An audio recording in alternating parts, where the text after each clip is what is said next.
Hello दोस्तों, आप सभी को मेरे चैनल में स्वागत है। तो मेरे चैनल में 2-4 सब्सक्राइबर और जुड़े हैं, उनको मेरे तरफ से बहुत ही धन्यवाद मेरे चैनल में जुड़ने के लिए। तो चलिए हम इस वीडियो में हमारे टॉपिक में डिस्कस करते हैं।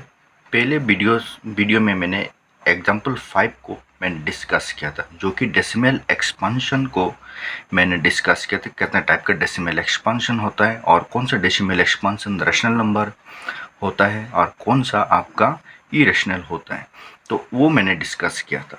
तो ये डेसिमल एक्सपांशन में आप देखेंगे कि एक डेसिमल एक्सपांशन जिसको डिवाइड करने पर, जो फ्रैक्शन को डिवाइड करने पर उसका रिमाइंडर 0 नहीं हो रहा है, जो कि कुछ रिमाइंडर में आपका कुछ आते जा रहा है, कुछ नंबर आते जा रहा है और कंटिन्यूस डिवाइड चल रहा है।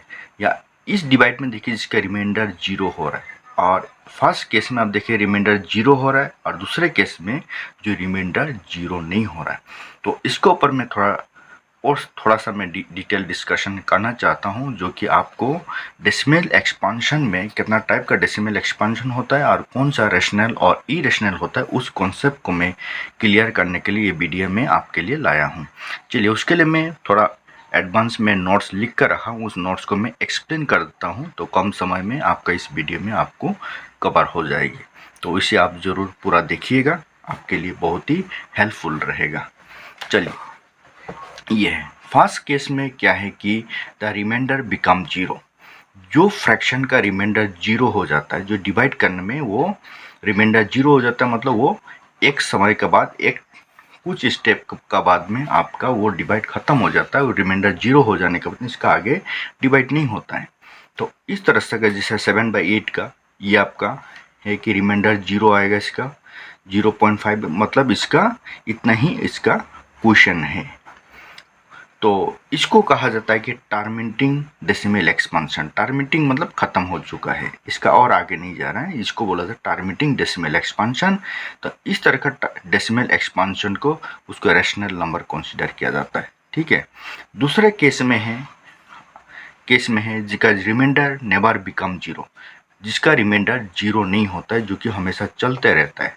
तो वो केस में क्या आपका हो सकता है, जैसे कि इस तरह से आपका एक नंबर जो रिपीटिंग होता रहेगा, एक नंबर आपका रिपीटिंग होता रहता है, या आपका रिपीटिंग ब्लॉक हो सकता है। इस तरह से मतलब 1 4 2 8 5 7 है, फिर शुरू हो जाएगा 1 4 सेम 1 से शुरू होगा। तो इस तरह से एक रिपीटिंग ब्लॉक क्रिएट होता है। वो रिपीटिंग ब्लॉक हमेशा क्रिएट होते रहेगा। रिपीटिंग ब्लॉक खत्म हुआ, फिर नेक्स्ट रिपीटिंग ब्लॉक आपका सेम रिपीटिंग ब्लॉक आपका शुरू हो जाती है। तो इससे भी आपका रिमाइंडर क्या होता है, 0 नहीं होता, वो चलते रहता है। तो ऐसा में क्या होता है कि आपका नॉन टर्मिनेटिंग, रिपीटिंग और रिकरिंग डेसिमल एक्सपांशन उसको कहा जाता है। वो कभी ख़त्म भी नहीं हो रहा है और लेकिन वो रिपीट होते जा रहा है। तो इस तरह से आपका non terminating, repeating decimal expansion, तो उसको भी आप रैशनल नंबर कंसीडर किया जाता है, उसको भी रैशनल नंबर माना जाता है। तो रैशनल नंबर कौन सा केस में रैशनल नंबर होता है, जो कि आपका इन केस रिमाइंडर 0 नहीं हो रहा है लेकिन वो टर्मिनेटिंग डेसिमल एक्सपांशन है, तो उसको रैशनल नंबर माना जाता है। या नॉन टर्मिनेटिंग और रिपीटिंग डेसिमल एक्सपांशन हो तो उसको भी रैशनल नंबर माना जाता है। ठीक है। तो तीसरा केस में क्या होता है, ये द रिमाइंडर नेवर बिकम 0 के अंडर में आपका आता है, जैसा कि आपका ये देखिए रूट टू का वैल्यू जो कि 1.41421, जो कि ये नंबर चेंज होते आते जा रहा है, कोई इसमें रिपीटेड नहीं है, कोई रिपीटिंग ब्लॉक भी नहीं, कोई रिपीटिंग नंबर भी नहीं, हमेशा ईच एंड एवरी डिजिट आपका रिपीट होते जा रहा है। ये ईच एंड एवरी डिजिट क्या होता है, चेंज होके आते जा रहा है, रिपीट नहीं, सॉरी, जो चेंज होते आते जा रहा है। तो इस तरह से हो रहा है, ना इसमें रिपीट हो रहा है, ना इसमें टर्मिनेट हो रहा है।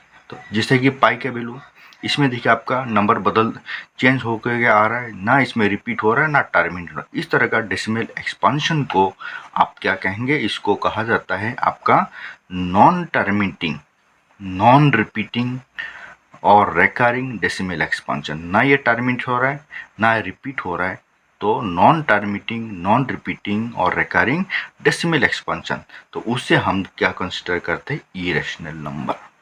ठीक है, ये हमारा 3 केस रहा।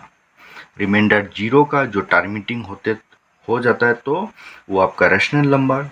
रिमाइंडर नेवर बिकम 0, इसमें 2 केस हो सकता है, नॉन टर्मिटिंग, रिपीटिंग और रिकरिंग डेसिमल हो सकता है, या non terminating, non recurring decimal expansion जो कि इरेशनल होता है।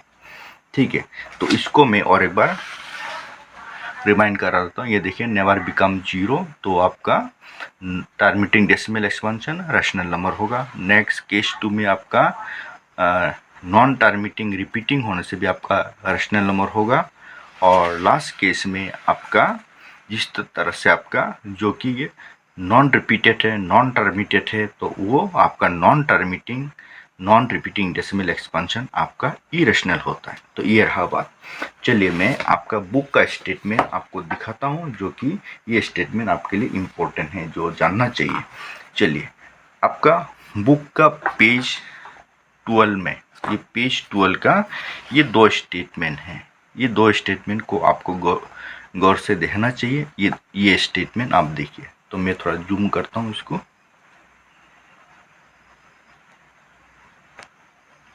ये देखिए, the decimal expansion of a rational number is either terminating or non-terminating, recurring. Moreover, a number whose decimal expansion is terminating or non-terminating is rational. अगर decimal expansion इस टर्मिटिंग हो या नॉन टर्मिटिंग हो, वो रेशनल होता है। ठीक है, जो कि डेसिमल एक्सपेंशन अगर टर्मिटिंग है या नॉन टर्मिटिंग है, या आप ऐसा भी कह सकते हैं नंबर हो डेसिमल एक्सपेंशन इज टर्मिटिंग और नॉन टर्मिटिंग और रिकरिंग होने से वो रेशनल होता है। ठीक है, तो वही चीज़ मैंने डिस्कस किया है।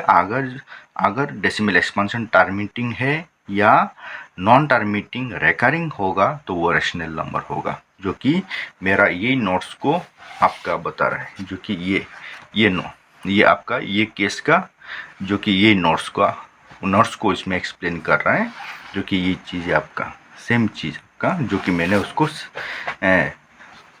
कम वर्ड में उसको मैं एक्सप्लेन किया। तो ये रहा। नेक्स्ट और एक देखिए, तो ये नेक्स्ट देखिए, इसमें देखिए, the decimal expansion of an irrational number is non terminating, non recurring. जो अगर इरेशनल होने से क्या होगा, वो नॉन टर्मिटिंग होगा, नॉन रिकरिंग होगा, ना टर्मिटिंग होगा और ना रिकरिंग होगा, तो आपका इरेशनल होता है। Moreover, a number whose decimal expansion is non terminating, non recurring is irrational number. अगर वो टर्मिटिंग भी नहीं है और रिकरिंग भी नहीं है तो वो इरेशनल है। ये 2 स्टेटमेंट आपका इम्पोर्टेंट है, जो कि मैंने जो नोट्स मैंने आपको दिखाया, और ये 2 स्टेटमेंट को आप ध्यान से देखिएगा आपका किताब खोल के, तो आपको अच्छी तरह से समझ में आ जाएगा। तो उम्मीद करता हूँ आपको समझ में आया होगा। तो इस वीडियो में इतना तक रहने दीजिए, अगले वीडियो में हम मिलते हैं। तो इसके लिए इतना तक वीडियो देखने के लिए आपको दिल से मेरा धन्यवाद।